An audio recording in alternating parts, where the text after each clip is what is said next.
Hey guys, welcome back.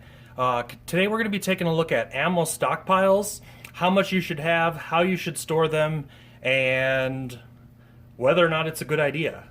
As you can see here, we do have quite a bit of ammo stockpiled.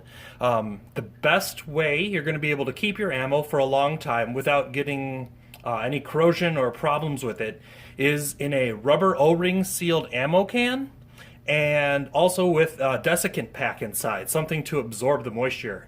And that's going to keep your ammo good as long as possible, and it's going to keep it from ending up corroded or just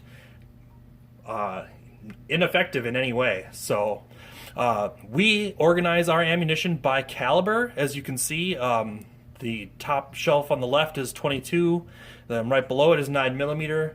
The shelf to the upper right is 12 gauge, and then below that is 5.56. The shelf goes on a little ways to my right still.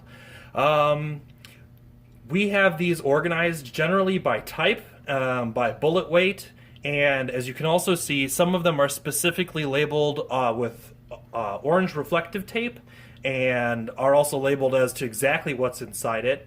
The reason for that is in a state of emergency where you need to, say, evacuate your house and you're looking to bring ammunition with you, it's nice to have the exact ammunition that you want stored in its own can and labeled specifically. So if we know that we're not going to be able to come back here and we're trying to take as much with us, we have our specific reflective orange cans labeled to bring with.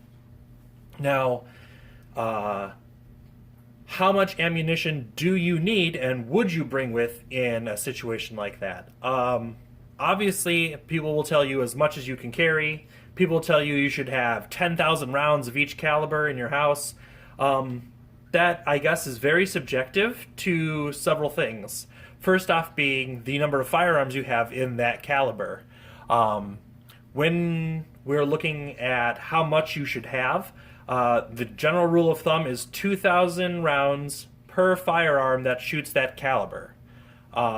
That's relatively good advice, and the reason why is it allows you to have enough for training, for some to keep on hand, and during a shortage. Now, the amount that you should have during a shortage is enough to last you for maybe 2 or 3 months of range trips.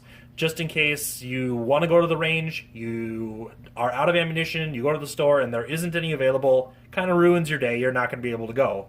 So to have at least 2 or 3 months worth of range trips on hand is a good idea. That's just general, just to keep on hand, really.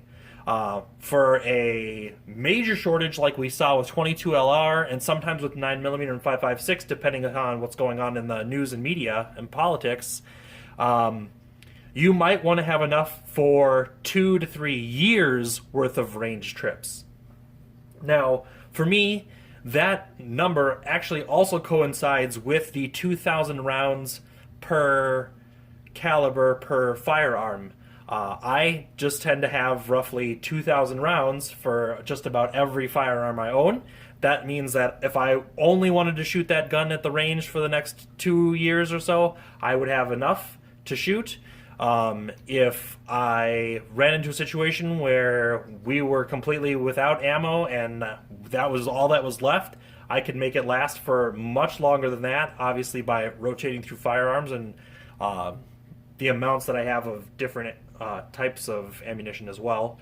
I tend to stock a lot more 22 LR than anything else, and that's because I have a number of 22 rifles and pistols, but also because it takes up far less space. The same shelf that houses my 22 is the same space I have for 9mm, and I have probably 4 times as much 22 ammunition, so it's going to be much easier to store.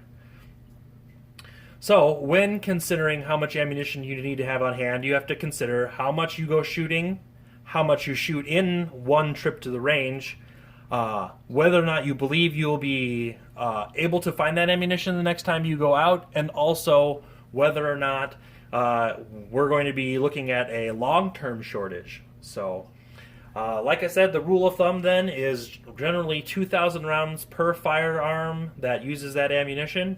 And for me, that 2,000 rounds is also enough to last me maybe a couple of years of range trips. So I'd like to thank you all for stopping by. Remember to like, subscribe, comment, and share, and we will see you next time.